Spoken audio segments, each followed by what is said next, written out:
আরে হ্যাঁ বাঘ মামা, এটা তো পাকা টসটসে কমলা লেবু। আমি বলেছিলাম না বাঘ মামা, ধৈর্যশীল ব্যক্তিদেরকে আল্লাহ তাআলা ভালোবাসেন। এই যে নাও তোমার পাকা টসটসে কমলা লেবু, তুমি এটা অনেক তৃপ্তি সহকারে খেও।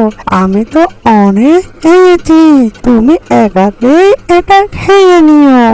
আরে টুনি, কই যাচ্ছ তুমি? অনেক ব্যস্ত মনে হচ্ছে।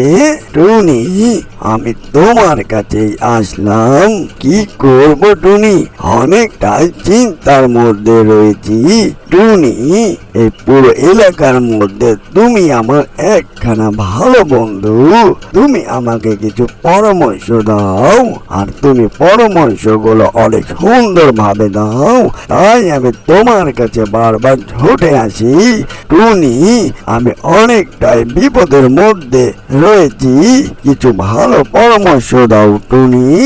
আরে বাঘ বন্ধু, তোমার আবার কি সমস্যা হলো? হ্যাঁ, এত তাড়াহুড়া করে আমার কাছে আসলে তুমি?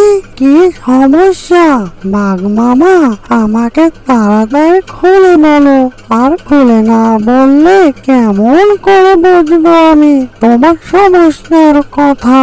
দেখি কিছু একখানা করতে পারি কিনা তোমার জন্য। আরে টুনি বন্ধু, অনেক কটা দিন থেকে খাবারের সংগ্রহ করতে করতে বড্ডই আমি ক্লান্ত হয়ে গিয়েছি। আমি তো তোমার মতো বন জঙ্গল ঘুরতে পারি না। তুমি অল্প সময়ের মধ্যে পুরো বন জঙ্গলটি ঘুরে বেড়াও, আর আমি এক জায়গায় থাকি। তুমি যদি কোনো ফলের সন্ধান পাও তাহলে আমাকে তুমি খবর দেবে। আমি বড্ডই ক্ষুধার্ত, আর অনেক কটা দিন থেকে আমি কোনো ফল ফুল খাইনি। তুমি তো আমার চাইতে ফল ফুল অনেকগুলোই খেয়েছো, তাই আর বলছি, এই আর কি টুনি বন্ধু।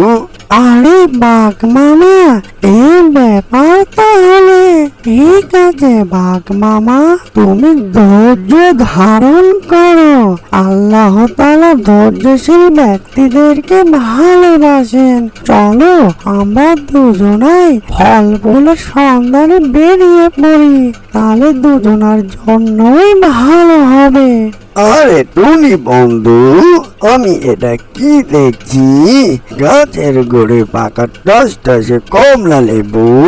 আমি কি স্বপ্ন দেখছি নাকি?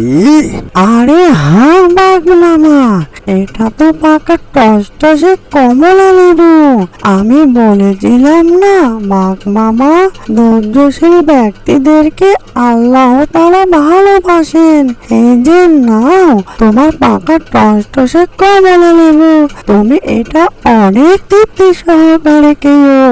আমি তো অনেক খেয়েছি, তুমি একাতেই এটা খেয়ে নিও। অ্যানিমেশন কার্টুনটি যদি ভালো লেগে থাকে, লাইক কমেন্ট শেয়ার আর সাবস্ক্রাইব করতে ভুলবেন না। এরকম নিত্য নতুন ভিডিও পাওয়ার জন্য চ্যানেলের সাথে থাকবেন। এতক্ষণ সাথে থাকার জন্য সবাইকে ধন্যবাদ।